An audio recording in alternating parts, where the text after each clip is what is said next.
Media. We are live on YouTube. We here every day, 6 o'clock ish for y'all. We here for y'all though. But we're gonna start with our first topic. So Geno Auriemma, Coach Geno Auriemma, Jordan. I'm gonna let you kick it off.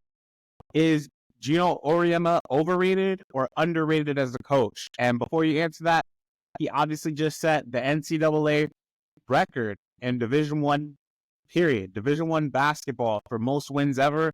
He beat Tara Vander.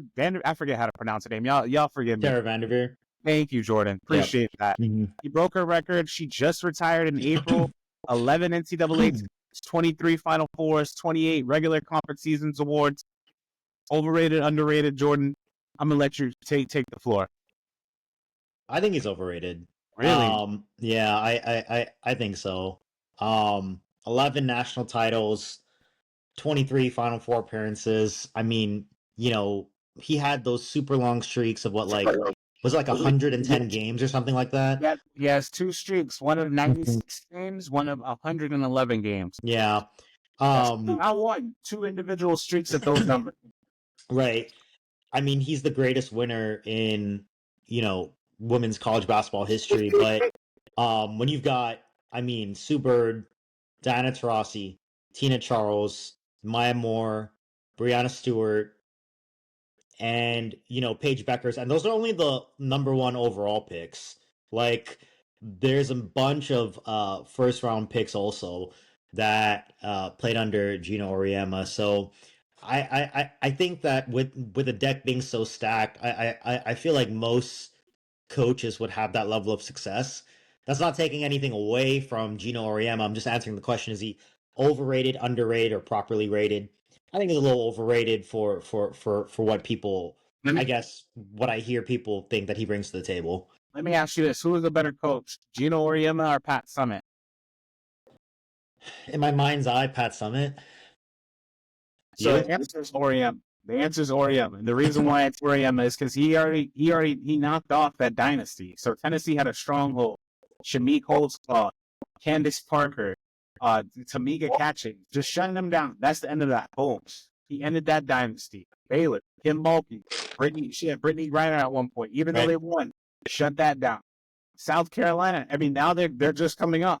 His career has spanned over 4 decades, and he shut down dynasties because of everything that you said, including the recruiting, obviously getting a Paige Beckers. And let's do it like this, Jordan. You're right. Yes, he's had a lot of talent, but he had to go get the talented players in his building.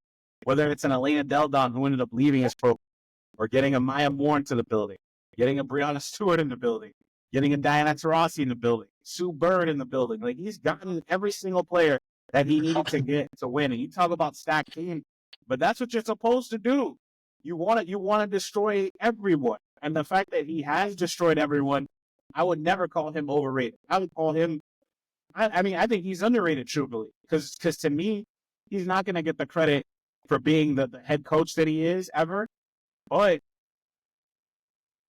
if you're talking about the greatest American winners in sports history, he's up there. No matter if you think he's good, bad, or whatever. Like, he is literally up there. So now, I wouldn't go as far as saying he's overrated. I would definitely chat. Let us know what y'all think. Geno Auriemma, underrated or overrated? I'd definitely say he's absolutely underrated, truthfully. I'm not going to go overrated for sure. So, when's the last time Geno Auriemma's Connecticut team has won the national title?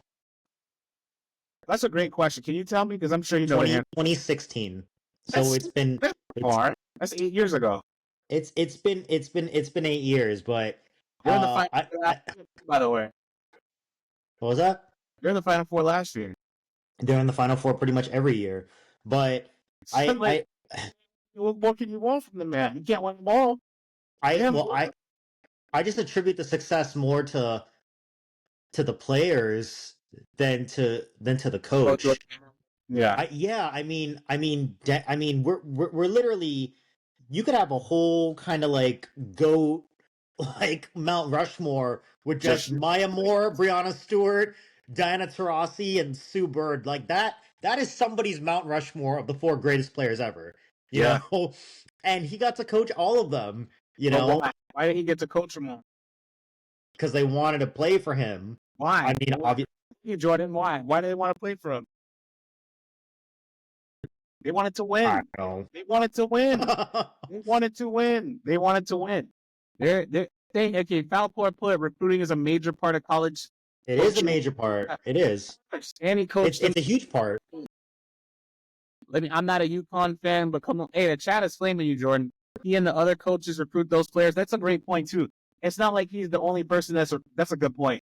He's not the only one trying to recruit these players to his team. And they ended up at UConn.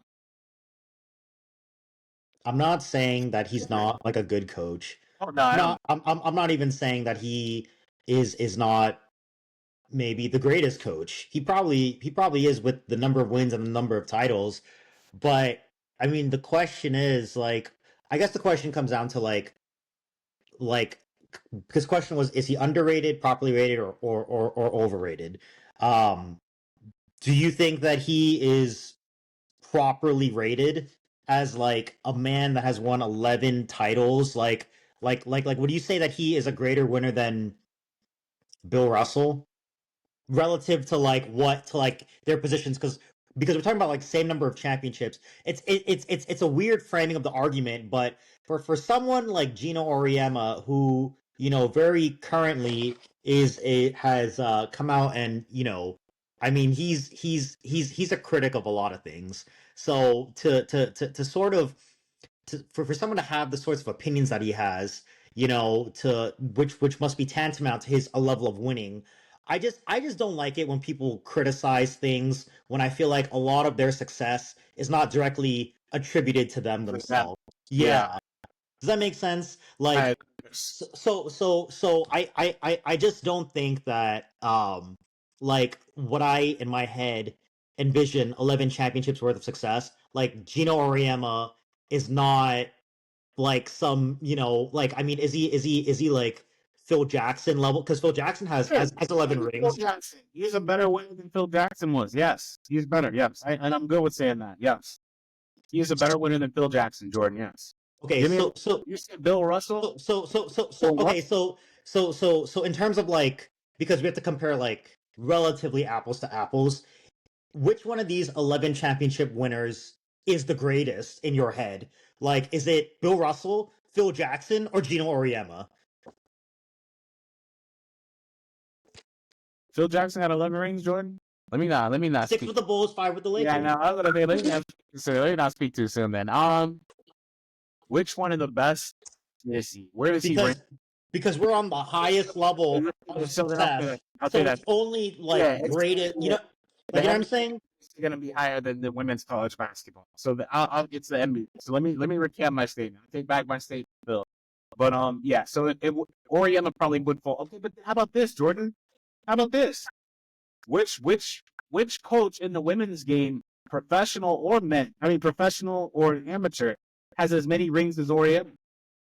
No one. So then that means something. But who has, I don't want to say been dealt, because recruiting is an obvious, like, huge part of it. But, like, who has had the hand that Auriemma has had? At Summitt, John Staley. Those are two of the names that I could think of. Dawn Staley is the new coach, Auriemma. I think she's going to, I don't know if she'll break his record, but she's definitely going to be up there. She's on her way. But, yeah. And then this is, so to your point, rather, they had, I'm talking about UConn, they had a monopoly in women's college basketball after they got Taurasi, because it's like everybody wanted to go play at UConn, and then they kind of to my point, he took that and he made sure he milked he took every single pause. He got every single. I agree with that. And water out the sponge. Yeah,